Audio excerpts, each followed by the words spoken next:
అందరికీ నమస్కారం. జగద్గురువైన శ్రీకృష్ణ భగవానుడికి కూడా నమస్కారాలు తెలియజేసుకుంటూ ఈరోజు భగవద్గీతలోని సాంఖ్యయుగంలో 19వ శ్లోకం గురించి వివరించుకొని తెలుసుకుందాం. భగవంతుడు చెప్పింది భగవద్గీత. భగవద్గీత అంటే భగవంతుడు చెప్పిందే కాబట్టి భగవంతుడు ఏం చెప్పాడు, ఈరోజు రకరకాల భగవద్గీతల్లో భావం మార్చి కూడా చెప్పబడింది. కాబట్టి మనము మన బుద్ధి, దేవుడు మనకి బుద్ధి విచక్షణ ఇచ్చాడు. ఆ బుద్ధి విచక్షణతో పరిశీలించి తెలుసుకోవాలి.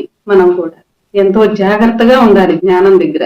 కాబట్టి మనం అందరము కొత్త కొత్త విషయాలే ఉంటాయి, ఇందులో రహస్యాలు ఉంటాయి భగవద్గీతలో. ఆ రహస్యాల్ని ఎవరు చెప్పినా మనం మన బుద్ధితో ఆలోచించి విచక్షణ కలిగి విని శ్రద్ధతో తెలుసుకోవాలని కోరుకుంటూ ఈరోజు భగవద్గీత సాంఖ్యయోగము 19వ శ్లోకం వివరించుకొని చూద్దాం. యం ఏనం వేత్తి హంతారం యశ్చైనం మన్యతే హతం ఉభౌతౌ న విజానీతో నాయం హంతి నహన్యతే. ఈ శ్లోకం వివరణ జీవాత్మ గురించి చెప్పబడింది. జీవాత్మను చంపుదునని ఎవరనుకుంటారో, జీవాత్మ చంపబడును అని ఎవరైతే అనుకుంటారో వారు ఆ ఇరువురు జ్ఞానశూన్యులని తెలియము. జీవాత్మ చావునది కాదు, చంపబడినది కాదు. ఇంకా వివరంగా తెలుసుకుంటే జీవాత్మ చచ్చునది కాదు, చంపబడనది కాదు అనేది బహుశా ఇది ఒక కొత్త రహస్యంగా మనం తీసుకోవచ్చు, తెలుసుకుంటున్నాం. ఎందుకంటే ఇంతకుముందు ఏ భగవద్గీతల్లోనూ జీవాత్మ చంపబడేది కాదు, చంపేది కాదు, చచ్చునది కాదు అనేది ఏ భగవద్గీతలోనూ మనం వినలేదు.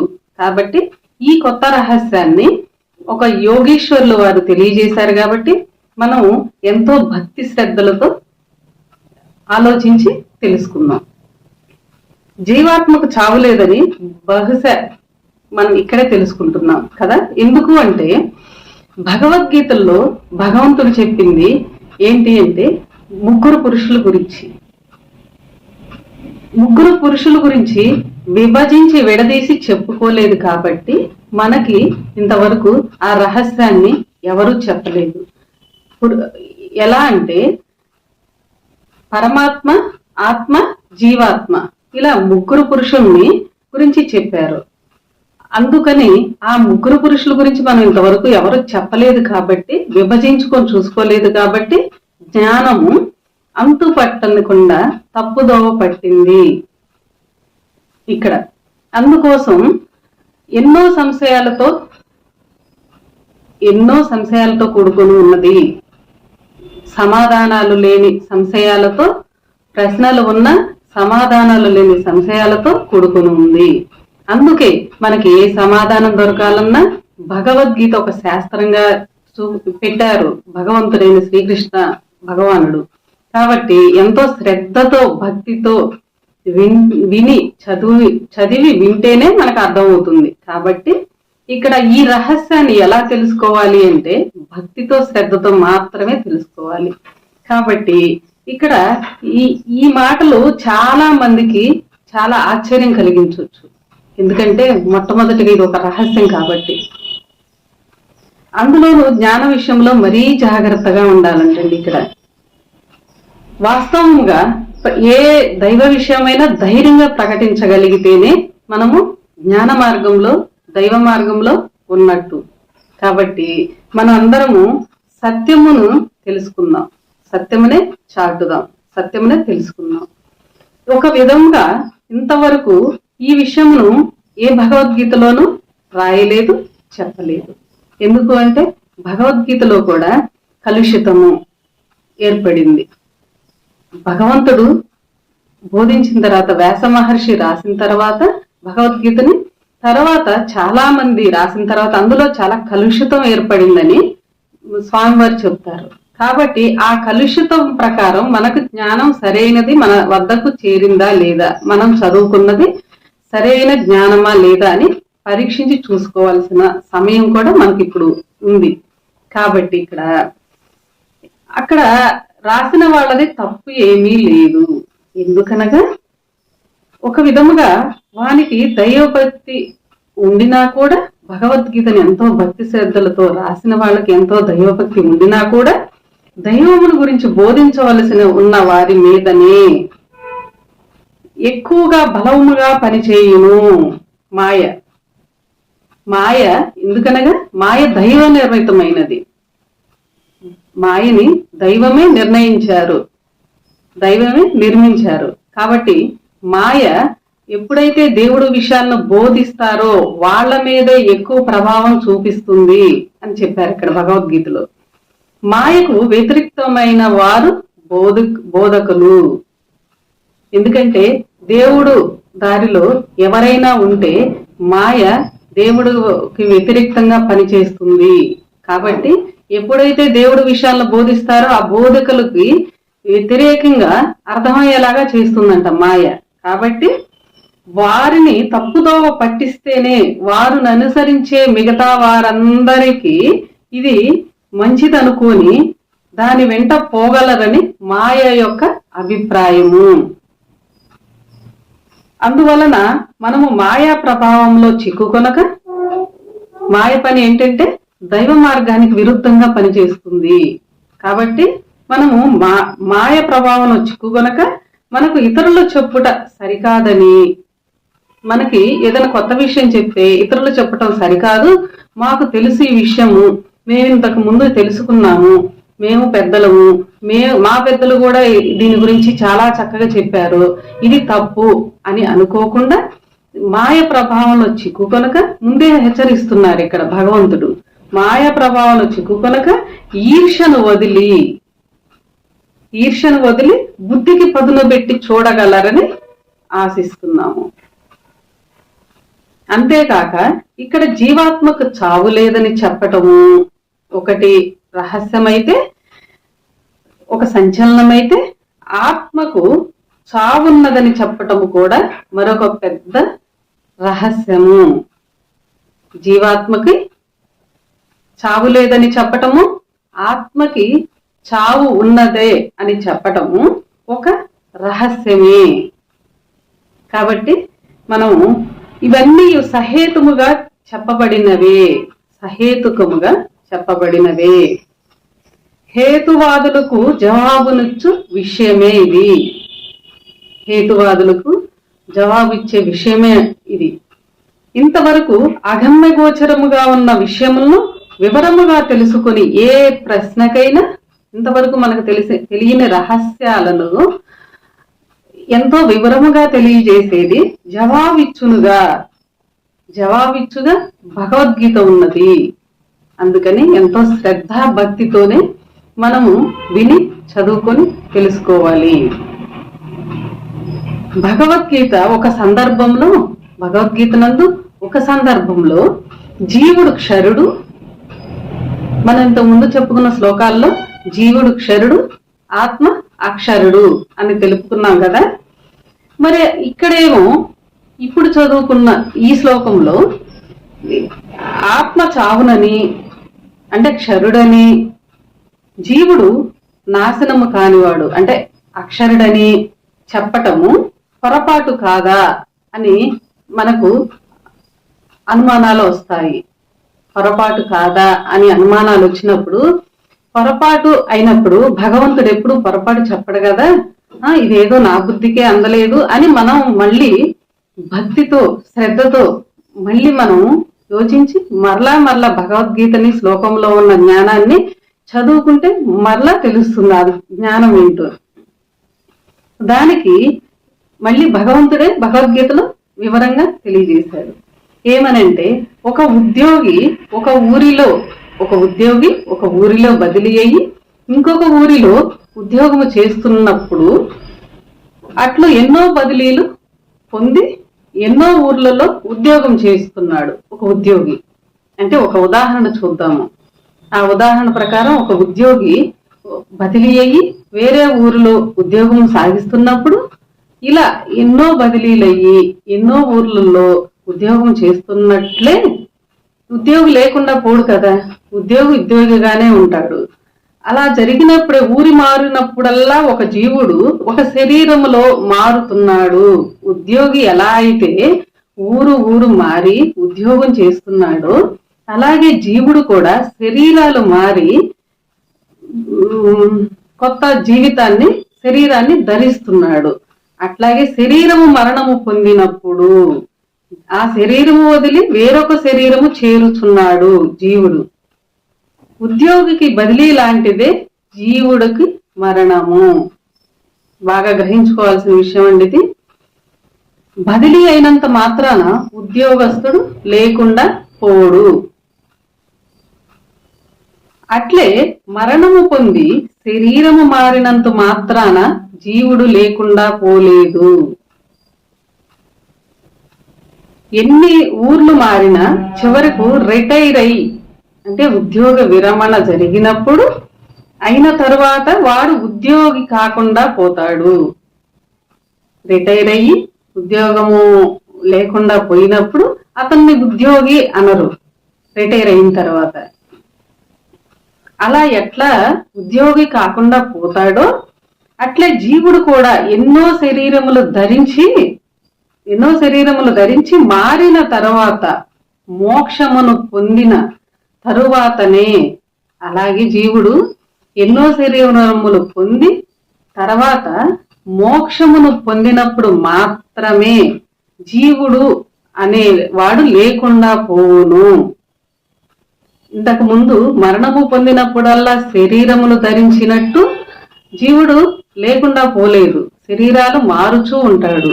కానీ చివరికి ఉద్యోగి రిటైర్ అయితే ఉద్యోగి అనే పదవి ఉండదు, అతను సాధారణ మనిషిలాగే ఉంటాడు. అలాగే జీవుడు కూడా ఎన్నో శరీరాలు ధరిస్తూ మరణము పొందినప్పుడు కాకుండా మోక్షము పొందినప్పుడు మాత్రమే జీవుడు కాకుండా పోవును. రిటైర్డ్ తో ఉద్యోగి అని పేరు లేకుండా పోయినట్లు మోక్షముతో జీవుడు లేకుండా పోయి జీవుడు కాకుండా పోవును. అందువలన ఇచ్చట గ్రహించవలసినది ఏంటి అంటే మరణించుట అనేది నాశనము కాదు. ఇక్కడ ఇంతవరకు మనం తెలుసుకుంది ఏంటంటే మరణించుట అనేది నాశనము కాదు, నాశనము అన్నది మరణము కాదు. ఎంత తేడా ఉందో చూడండి. మళ్ళా గుర్తు చేసుకుందాము. మరణించుట అనేది నాశనము కాదు, నాశనము అనేది మరణము కాదు. మరణమునకు నాశనమునకు ఎంతో తేడా కలదు. ఈ తేడాని తెలియాలి అంటే ఎంతో శ్రద్ధ భక్తులతో మాత్రమే మనం విని చదువుకోవాలి, అప్పుడు సంపూర్ణంగా అర్థమవుతుంది. జీవునికి చావు లేదన్నాము కానీ నాశనము పొందడు అని చెప్పలేదు కదా.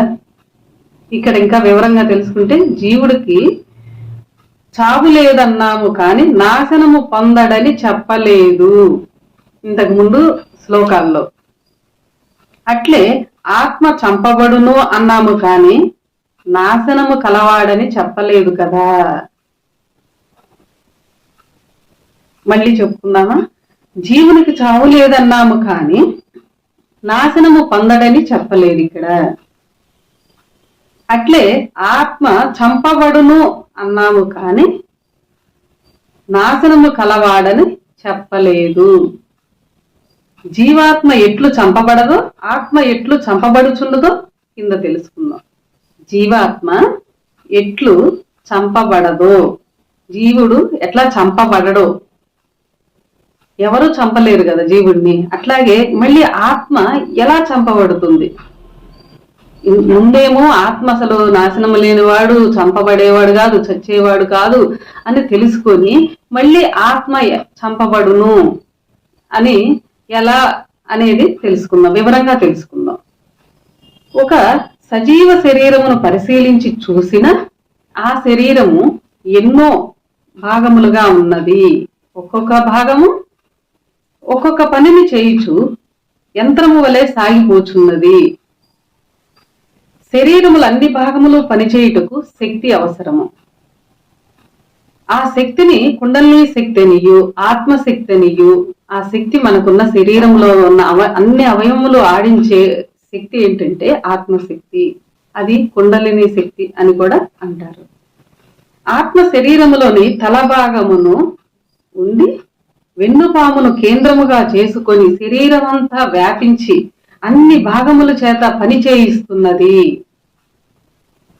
అన్ని శరీర భాగముల వరకు వ్యాపించి ఉన్నది ఆత్మ. ఈ విధముగా శరీరమందు ఆత్మ ఉండగా జీవాత్మ మాత్రం శరీరములో ఒక్క చోట మాత్రమే ఉంటుంది. శరీరములో తనకు ఎలాంటి సంబంధము లేనిదిగా జీవాత్మ ఉంటుంది. జీవాత్మకు తన వరకు వచ్చిన కష్ట సుఖాలను అనుభవించటమే పని. తనకేమీ సంబంధం లేదు అని తలలో ఒక భాగంలో మాత్రమే జీవుడు ఉంటున్నాడు. అతనికి అనుభవించడం ఒకటే పని. కష్టాలు గాని సుఖాలు గాని వాటి వల్ల వచ్చే అనుభవాలు మాత్రమే జీవుడు చేసే పని కూడా కాదు, అనుభవించేది అతను. ఆ పని తప్ప మరేమీ లేదు జీవుడికి. ఆత్మచేత పనిచేయుచున్న కన్ను పంపెడి సమాచారమును, ఆత్మచేత శరీర అవయవములన్నీ పనిచేస్తున్నాయి కదా, అలాంటి కన్ను పంపెడి సమాచారమును బుద్ధి ద్వారా జీవుడు అనుభవిస్తూ ఆ దృశ్యములోని ఆనందమును కష్టమును అనుభవిస్తున్నాడు, అనుభూతి చెందుతున్నాడు. అట్లే జ్ఞానేంద్రియములైన ముక్కు, చెవులు, నాలుక, చర్మముల చేత మనస్సు ద్వారా పంపబడు విషయములను బుద్ధి ద్వారా మాత్రమే జీవుడు అనుభవిస్తున్నాడు. ఈ శరీరం అవయములన్నీ ఆత్మచేత నడిపించబడుతున్నాయి కాబట్టి కన్ను, ముక్కు, చర్మము వీటన్నిటి ద్వారా వచ్చు జ్ఞానేంద్రియములైన వచ్చు ముక్కు, చెవుల ద్వారా పంపబడు విషయములు బుద్ధి ద్వారా మాత్రమే జీవుడు అనుభవిస్తున్నాడు. బయట జ్ఞానేంద్రియములకు లోపల జీవునకు మధ్యవర్తిగా మనస్సు ఉంది. బయట జ్ఞానేంద్రియములకు లోపల బుద్ధికి జీవునికి మధ్యవర్తిగా మనస్సు ఉన్నది. జీవుడికి బయట జ్ఞానేంద్రియములకి మధ్యవర్తిగా మనస్సు ఉన్నది. మధ్యలో ఉన్న మనసు లేకపోయినా, పని చేయకపోయినా, ఈ మనస్సు లేకపోయినా పని చేయకపోయినా జీవుడు చీకటి గదిలో ఉండినట్లుగును. బయట ప్రపంచ విషయం ఏమీ తెలియదు జీవుడికి మనస్సు లేకపోతే. మనసు పని ఏంటి అంటే బయట విషయాల్ని లోపలికి జారవేయటము మనసు యొక్క పని. అందుకే మనసు పని చేయకపోతే జీవుడు చీకటి గృహములో ఉన్నట్లే. అట్లే బయట జ్ఞానేంద్రియములు ఏ ఒక్కటి లేకున్నా దాని విషయము జీవునికి తెలియకుండా పోవును. కన్నులు లేని శరీరములోనున్న జీవుడు దృశ్యములను, సుఖమును గాని కష్టములను గాని అనుభవించలేడు. ఇక్కడ ఇంకొంచెం వివరంగా పరిశీలిస్తే శరీరానికి జీవుడికి సంబంధం లేదు. జీవుడు ఒక చోట ఉండి శరీర అవయములన్నీ పనిచేస్తుంటే అతను కష్టాలను సుఖాలని అనుభవించేవాడు. కాబట్టి ఎట్లా అనేది ఇంకొంత వివరంగా తెలుసుకుందాము. ఒక జైలులో శిక్ష వేయబడిన ఖైదీకి ఒక కాపలాదారుడు ఉండి ఆ ముద్దాయి ఎక్కడికి పారిపోకుండా వాని చేతికి వేయబడిన సంకెళ్ళని, గొలుసును తన నడుముకు కట్టుకొనుచున్నాడు కాపలాదారుడు. అట్లు కట్టుకొనుట వలన ముద్దాయి ఎక్కడికి పోయినా కాపలాదారుడు కూడా వాడి వెంటే పోవలసి వస్తున్నది. ఒకవేళ కాపలాదారుడు పోవలసి వచ్చినా వాని వెంట ముద్దాయి కూడా పోవలసి వస్తుంది. ముద్దాయిని వేరొక జైలుకు మార్చిన ఎడల వానితో పాటు కాపలాదారుడు కూడా వెళ్ళవలసి వస్తుంది. ఆ జైలుకు పోవలసి ఉంది. ఖైదీకి కాపలాదారుని శాశ్వతంగా నిర్ణయించిన దాని వల్ల ఖైదీ ఏ జైలుకు పోయినా తప్పనిసరిగా కాపలాదారుడు కూడా వారిని రికార్డులతో పాటు కాపలాదారుడు కూడా పోవలసి వస్తున్నది. ఇక్కడ కాపలాదారుడు ముద్దాయి వెంట ఎక్కడికి పోయినా కాపలాదారుడు వెళ్ళవలసి వస్తుంది. ఈ జైలు నుంచి వేరొక జైలుకి పంపించేటప్పుడు కూడా వాడు రికార్డులన్నీ తీసుకొని కాపలాదారుడు వెళ్ళవలసి వస్తున్నది. శిక్ష ప్రకారము ముద్దాయికి ఆహారము మొదలైనవి ఇస్తూ వాని చేత ఏ పని చేయించాలో, శిక్ష ప్రకారం వాడికి ఏ ఆహారం ఇవ్వాలో, ఏ సమయమున ఏ శిక్ష వేయాలో, ఏం చెయ్యాలో అవన్నీ ఇస్తూ వాని చేత ఏ పని చేయించాలో ఆ పనుల్ని కష్టములైనవి కాని సుఖములైనవి కాని చేయిస్తూ, ఎవరు? కాపలాదారుడు. వాడు చేయి పనులన్నిటికీ ప్రత్యక్ష సాక్షిగా ఉన్నాడు కాపలాదారుడు. జైలులో ఖైదీకి కాపలాదారుడు ఉన్నట్లే ఒక శరీరం అను జైలులో ముద్దాయిగా జీవాత్మ ఉండగా, ముద్దాయిగా జీవాత్మగా ఉండగా కాపలాదారునిగా ఆత్మ ఉంటూ, ఆత్మ దానికి సాక్షిగా కూడా ఉండి వాని చేత పనులు అనుభవించేలాగా చేస్తుంది. ఆత్మ ఒక శరీరమును వదిలిపోవునప్పుడు జీవునితో పాటు వాని కర్మయగు రికార్డును కూడా తీసుకొని వేరే శరీరమునకు ఆత్మ పోచున్నది. ఇక్కడ ఉదాహరణ గమనించారు కదా. శరీరము జైలు లాంటిది, శరీరము జైలు లాంటిది. అందువలన ఉన్న జీవుడును ఖైదీ ముందు చేసిన తప్పులను, శిక్షను అనుభవిస్తూ ఆ జైలులోనే తిరిగి కొత్త తప్పులు చేశాడు అనుకుందాము. ఆ ఖైదీ మరలా కొత్త శిక్ష, కొత్త తప్పులు చేస్తే వాని రికార్డులో కొత్త తప్పులు కూడా రికార్డు చేసి శిక్ష పెంచుతారు.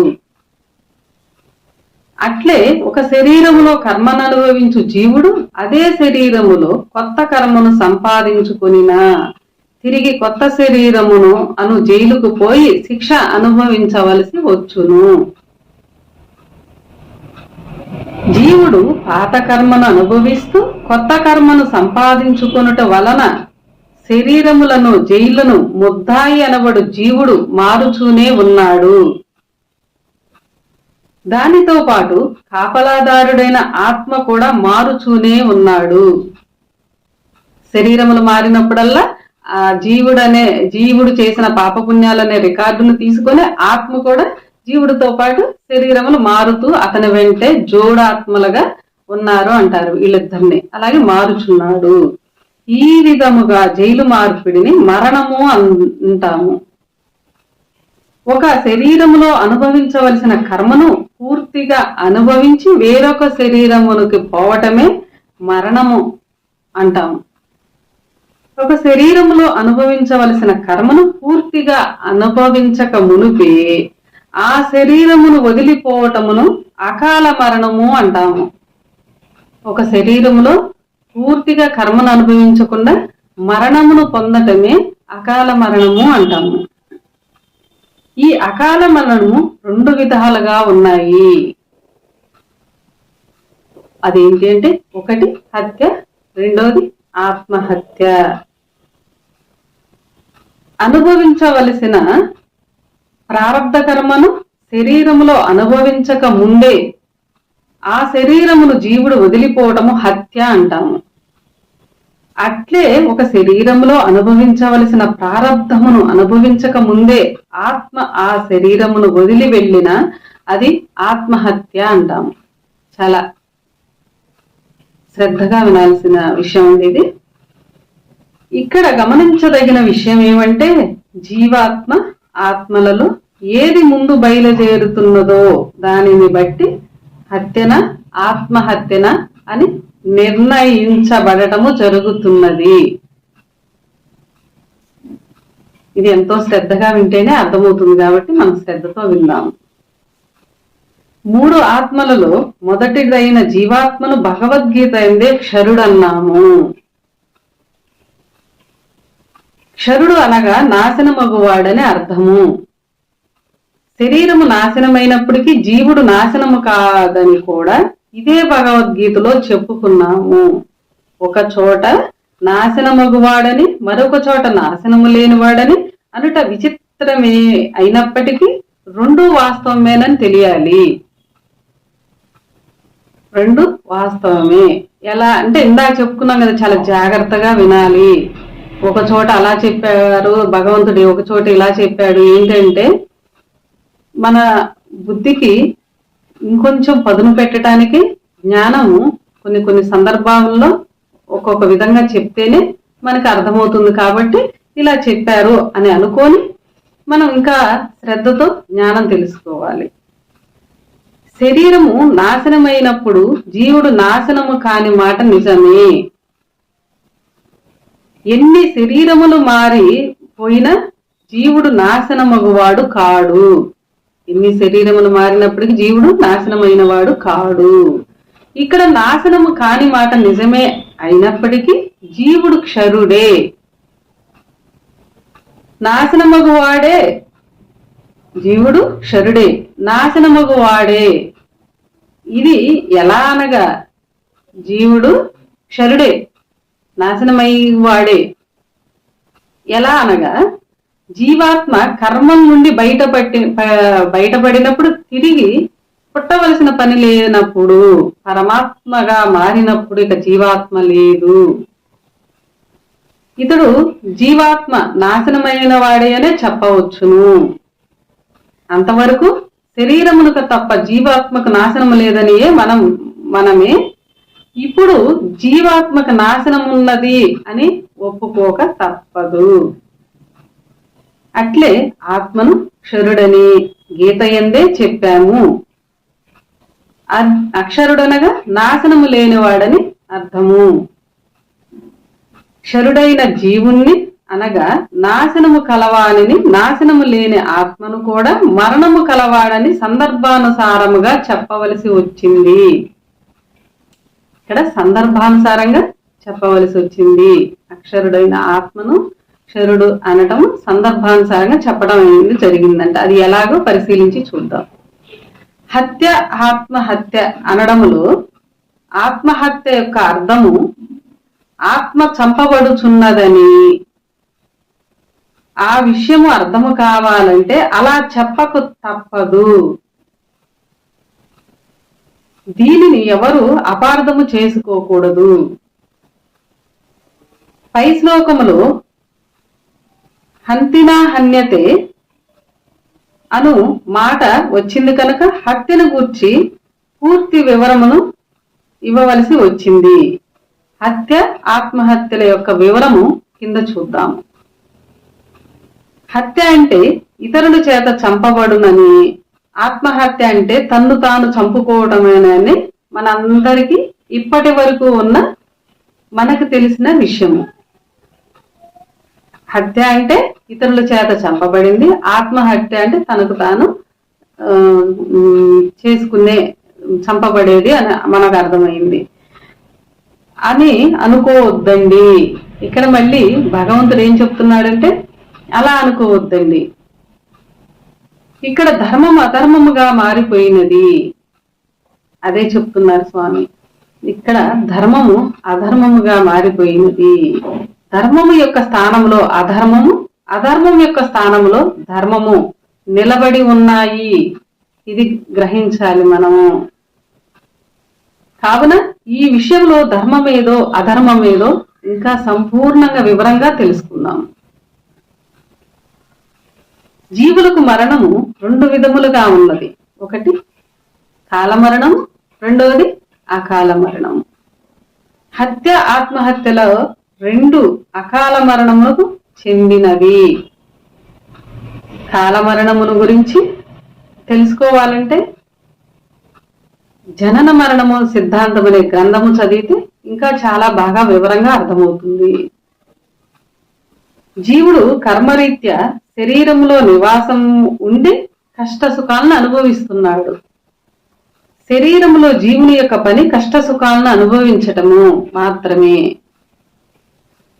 జీవుడు కష్ట సుఖములను అనుభవించుటకు తగిన కార్యములు చేయుటకు శరీరమును కదిలించుచున్నది ఆత్మని తెలియాలి.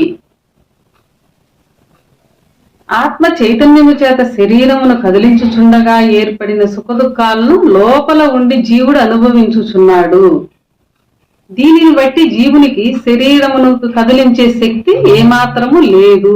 జీవుడనగా మనకి శరీరాన్ని కదిలించే శక్తి ఏమాత్రము లేదని ఇక్కడ గ్రహించుకోవాలి. కేవలము ఒక్క ఆత్మకే ఆ శక్తి ఉన్నది. కేవలం ఆత్మకే ఎక్కువ శక్తి ఉన్నదని మనం ఇక్కడ తెలియబడుతుంది. ఆత్మ యొక్క చైతన్య శక్తి శరీరములో సకల అవయములను కర్మ ప్రకారము కదిలించుచు జీవరాశులను ప్రపంచములో చరించునట్లు చేయుచుండగా ఆత్మ నా చేతనే శరీరము కదులుతుంది అని మనం అనుకుంటున్నాం. జీవుడు అనుకుంటున్నాడు, నా ఇష్ట ప్రకారమే నా కాలు కదులుతుంది, నా ఇష్ట ప్రకారమే నా చేయి కదులుతుంది, నేను అన్ని పనులు నా ఇష్ట ప్రకారమే ఇది జరుగుతుంది, నేను ఇంత కష్టపడ్డాను అని జీవుడు అజ్ఞానంతో అనుకుంటున్నాడు, భ్రమపడుతున్నాడు. ఆత్మ జ్ఞానము చేత ఆత్మ అంటే ఏమిటని, అజ్ఞానము చేత ఆత్మ అంటే ఏమిటని, దాని పని ఏమిటని తెలియక జీవుడు తానే అన్ని చేస్తున్నాడు, అన్ని పనులకి కారణం తానే అనుకుంటున్నాడు. అది సహజంగా జరిగిపోతుంది మనకి. వాస్తవానికి జీవుడు వేరు, ఆత్మ వేరు. కర్మరీత్యా జరగవలసిన పనులన్నిటినీ ఆత్మే శరీరము చేత చేయిస్తున్నది. ఇప్పుడు అసలు విషయానికి వస్తాము. సజీవమైన శరీరంలో ఆత్మ జీవాత్మ అను రెండు ఆత్మలు ఉన్నాయి. ఇది అన్ని శరీరములకు వర్తించు విషయము, అన్ని శరీరములకు వర్తించే విషయము. బల్లి శరీరము తీసుకున్నాము, దాని యందు రెండు ఆత్మలున్నాయి. బల్లి శరీరము గోడ మీద కదులుటకు దాని శరీరములోని ఆత్మే కారణము. అది కదులుచూ పోవుచుండగా పట్టు తప్పి కాలు జారి కింద పడిపోయినప్పుడు దాని తోక తెగిపోతుంది. దాని శరీరము దాని తోక వేరైపోయినప్పుడు తోక చాలాసేపు తోక మాత్రం వేరొక భాగంగా విడిపోయి చాలాసేపు తన్నుకలాడి చనిపోతున్నది. అట్లాగే దాని కింద భాగము తోక మీద పాకు వంకర్లు తిరుగుచూ ఎగిరెగిరి పడుచున్నది. మనం చూసే ఉంటాం కదా చాలా సార్లు. ఈ సంఘటన చాలా మంది చూసి ఉన్నా తెగిపడిన తోక కదులుటకు ఆత్మ చైతన్యమే కారణము. బల్లి శరీరములో తల నుండి తోక వరకు వ్యాపించిన ఆత్మ చైతన్యము తోక తెగిపోక అందులో కొంత మిగిలిపోయింది. ఆ కొంత శక్తి వల్ల తోక ఎగిరెగిరి పడుచున్నది, ఆత్మశక్తి వల్లనే. ఆ శక్తి అయిపోయిన వెంటనే అది నిలిచిపోయి చలనము లేనిదై బల్లి శరీరంలో మిగతా ముఖ్యమైన భాగములు అన్ని ఉన్నవి. కావున అందులో ఆత్మ నివాస యోగ్యమై ఉన్నది. మిగతా శరీరమంతా వ్యాపించబడిన ఆత్మ కొద్దిగా బంధించబడినదని ఈ సంఘటన ద్వారా తెలియజేయబడినది. కోడి శరీరము నుండి కూడా దాని తలను వేరు చేసినప్పుడు ఆ కోడి శరీరము కొద్దిసేపు తన్నుకులాడటం కూడా మనం అందరము చూసిన విషయమే, తెలిసిన విషయమే. అక్కడ శరీరంలోని ముఖ్యమైన భాగములన్నిటినీ తల నుండి వేరు చేయటంలోని తలలోని ఆత్మ ఒక భాగమును, శరీరమునందు వ్యాపించిన ఆత్మ ఒక భాగమును ఖండించబడ్డాయి. తలలోని కర్మ కనెక్షన్ మరియు ఆత్మ చైతన్య ప్రసారం తెగిపోయిన దాని వలన ఆ శరీరము మృత్యువును పొందినది. శరీరము లేదు కావున తల భాగములోని ఆత్మ జీవాత్మలు ఆ భాగమును కూడా వదిలిపోవుచున్నవి. ఈ సంఘటనలో ఆత్మ రెండు భాగములుగా ఖండించబడినదని తెలియచున్నది. ఆశ్చర్యంగా ఉన్నది కదా. ఆత్మ రెండు భాగములుగా ఖండించబడినది అని ఈ బల్లి శరీరంలో గాని కోడి శరీరంలో గాని మనం చూసి గ్రహించుకున్నాం కదా. ఇందులో ఆత్మ ఖండించబడినది అని మనం తెలుసుకున్నాము. ఆత్మ ఆయుధముల చేత తెగదు, నీటికి నానదు, అగ్నికి కాలదు అని భగవద్గీతలో చెప్పగా విన్నాము. ఇక్కడ మరి ఈ భగవద్గీతలో మళ్ళీ ఇదేంటి ఇలా చెప్తున్నారు అని మనకు సందేహం రావచ్చు. దానికి సమాధానముగా భగవద్గీతలో చెప్పినది నిజమే, యథార్థమే. భగవంతుడు మాట ఎప్పటికీ పొల్లు కాదు. కానీ మనము అవగాహన చేసుకోవటంలో మాత్రమే పొరపాటు పడుచున్నాము. ఇక్కడ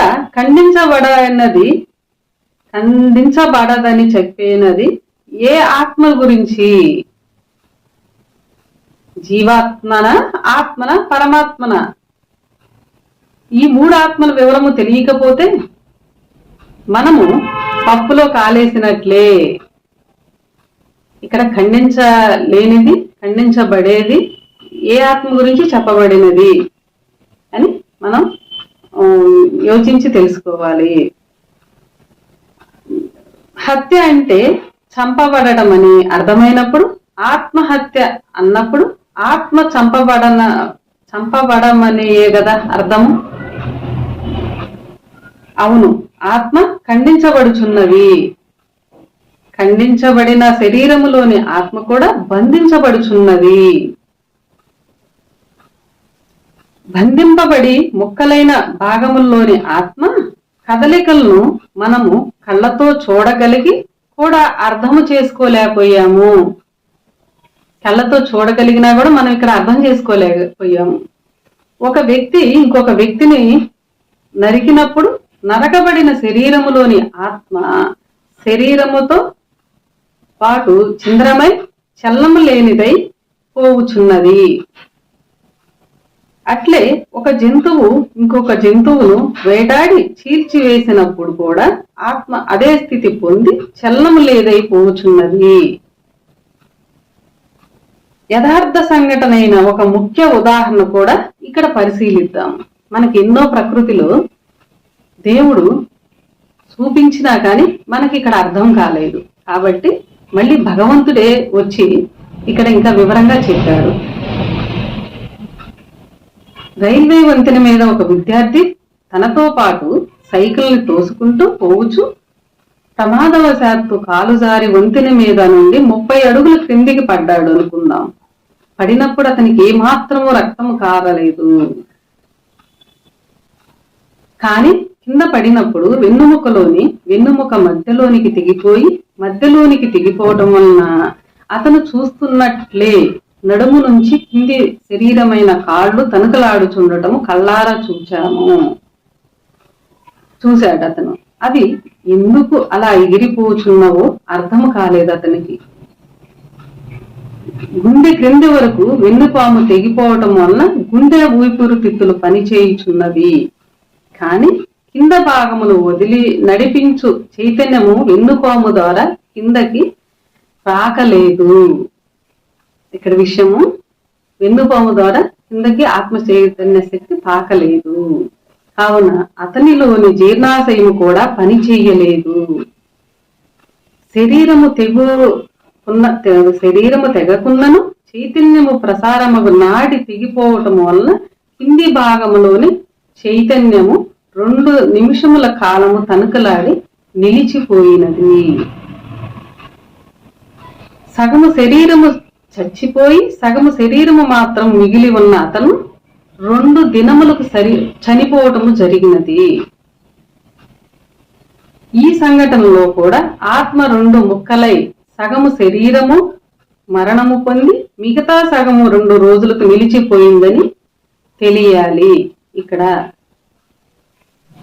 ఇచ్చట ఇంకొక ఉదాహరణ చూసుకుంటే, శరీరంలో జీవాత్మ ఆత్మను 2 పురుషులున్నారని భగవద్గీత పురుషోత్తమ ప్రాప్తి యోగంలో 16వ శ్లోకంలో చెప్పబడినది.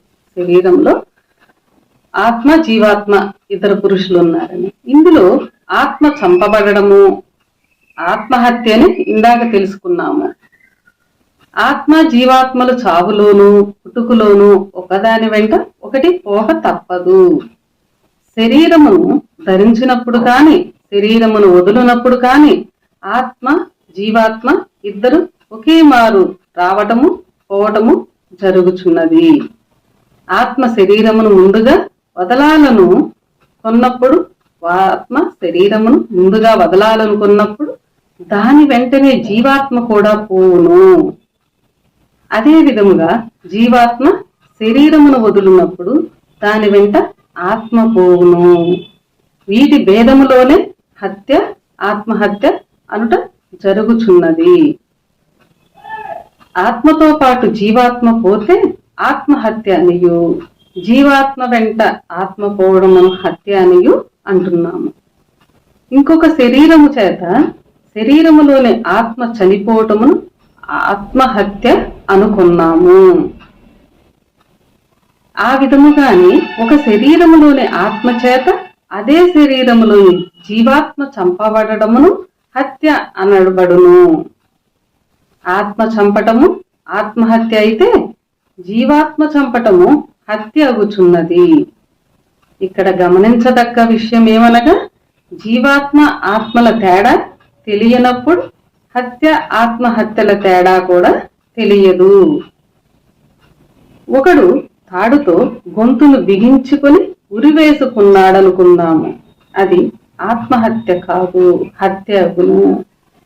ఆ శరీరములోనే ఆత్మ తన చైతన్యము చేతనే జీవుడు ఆ శరీరములో నివసించుటకు వీలు లేకుండా చేయుచున్నది.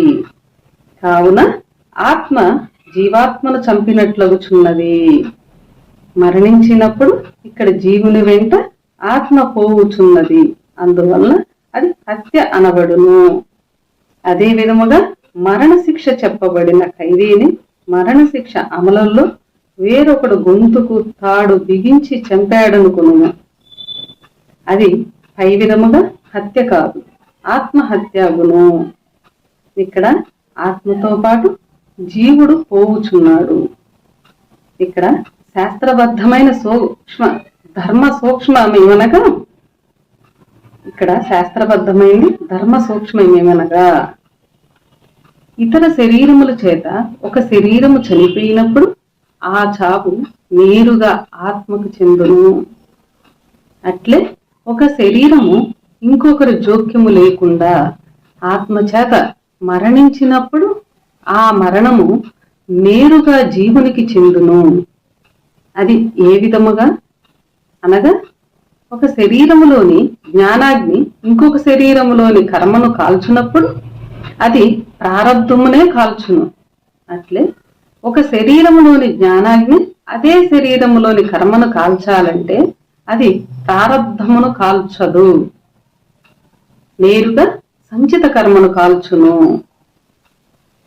ఒకే జ్ఞానాగ్ని తన శరీరములోనైతే సంచిత కర్మ మీద, ఇతర శరీరములోనైతే ప్రారబ్ధము మీద ఎట్లు పనిచేయుచున్నదో అదే విధముగానే ఒకే మరణము తన శరీరము ద్వారా ఏర్పడితే జీవునికి ఇతర శరీరము ద్వారా ఏర్పడితే ఆత్మకి చెందునని తెలియాలి. తన శరీర మరణమునకు తానే కారణమైనప్పుడు అది హత్య అని, ఇంకొకరు కారణమైనప్పుడు ఆత్మహత్య అని శాస్త్రబద్ధముగా ఉండగా అజ్ఞానము వలన దానిని వ్యతిరేక్తముగా హత్యను ఆత్మహత్య అని, ఆత్మహత్యను హత్య అని అందరూ అనుకుంటున్నారు. ఆత్మహత్య కాని హత్య గాని అకాల మరణములోనివని జ్ఞాపకం ఉంచుకోవాలి. ఆత్మ ప్రయత్నముతో జీవుడు చనిపోవటము సూత్రబద్ధముగా హత్య అగును. దాని వలన వచ్చు పాపము ఆత్మను అంటదు. జీవుడు చంపబడుట చేత వచ్చు పాపము ఆత్మకు అహము లేదు, కావున అది హత్యనంటదు. ఒక శరీరము వేరొక శరీరము యొక్క చావుకు కారణమైనప్పుడు అది ఆత్మహత్య అగును. అందులో వచ్చు పాపము చాలా భయంకరమైనది. దైవమునే చంపినంత పాపము జీవునికి ఏర్పడుచున్నది. ఒక శరీరములోని ఆత్మ మరణమునకు ఇంకొక శరీరములోని ఆత్మ చైతన్యమే కదా కారణము. అటువంటప్పుడు ఆత్మహత్య పాపము జీవునికి ఎందుకు అంటును అను ప్రశ్న రావాలి మనకి. దానికి సమాధానము, ఆత్మహత్యకు కారణము ఆత్మ కారణమొకట నిజమే. జీవుడు ఏమి చేయనివాడు అను సూత్రము ప్రకారము వానికి ఆత్మహత్యకు సంబంధం లేదు. అయినప్పటికీ శరీరములోని అహము జీవుని చేత తానే చేసినట్లు ఒప్పించుచున్నది. జీవుడు ఏమి చేయకపోయినప్పటికీ అతనిలోని అహము తానే చేసినట్లు ఒప్పించుచున్నది. కనుక అక్కడ వచ్చు పాపము జీవుని కర్మకూడలిలో చేరుచున్నది. సంబంధము లేని కర్మను జీవుడు అనవసరముగా తన మీద అహము చేత వేసుకొనుచున్నాడు.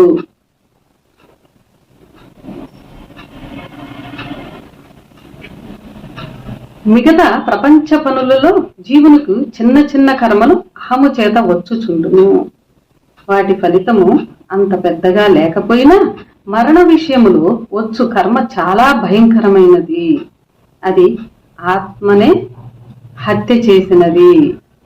కావున జీవుడు ఎక్కడ అహము పొందిన చిన్న కర్మ వచ్చును కాని చావు విషయములో అహము పొందటము వలన భయంకరమైన కర్మ వచ్చును. అందువలన ఆత్మహత్య మహాపాపమని పెద్దలు అన్నారు. నేడు భూమి మీద కొంతమంది కిరాయికి చాలా మందిని చంపుచున్నారు. హత్య ఆత్మహత్యల వివరము తెలియని వారు ఆత్మహత్యల వివరము తెలియని వారు తాము హత్య చేశాము అనుకుంటున్నారు. వారు చేసినది ఆత్మహత్య కాదని, ఆత్మహత్య అని వారికి తెలియదు. అందువలన వచ్చు పాపం భయంకరమైనదని కూడా వారికి తెలియదు. ఇప్పుడు ఈ విషయము తెలుసుకున్న పెద్దలు ప్రజలకు ఆత్మ జీవాత్మల భేదములు, హత్య ఆత్మహత్యల భేదములు తెలిపి వారిని అజ్ఞానము నుండి బయటపడినట్లు చేయరని కోరుచున్నాము.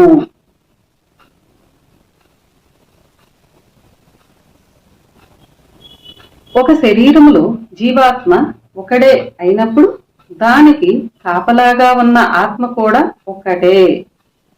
అన్ని శరీరములో ఒకే నిబంధనతో ఒకే మాదిరి వేరు వేరు ఆత్మలు ఉండటం వలన ఒక శరీరములోని ఆత్మకు వర్తించినది ఒకే మారు అన్ని శరీరములో వర్తించదు. కావున ఒక శరీరములో హత్య కావింపబడినప్పటికీ అన్ని శరీరముల్లో ఆత్మహత్య కావించబడలేదు. ఆత్మను విశాలముగా చూసినప్పుడు అది హత్య కావింపబడలేదు. ఆత్మను విశాలముగా కాక శరీరంలో ఒక్క ఖండముగా చూస్తే ఆ మరణము ఆత్మహత్య అనబడును. ప్రతి శరీరములోనూ ఒక ఖండముగా చూస్తే ఆ మరణము ఆత్మహత్య అనబడును. ప్రతి శరీరములోనూ భిన్నముగా ఉన్న జీవాత్మ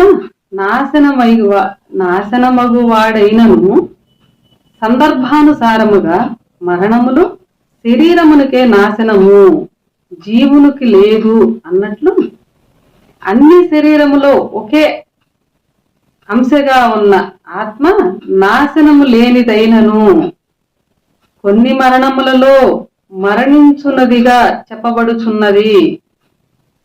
నాశనముకు జీవాత్మకు చావు లేదన్నను, నాశనము లేని ఆత్మకు చావు ఉన్నదన్నను. చివరకు జీవాత్మకు నాశనము కలదు, ఆత్మకు నాశనము లేదని తెలియాలి. మరణమునకు నాశనముకు ఎంతో తేడా కలదని తెలియవలెను.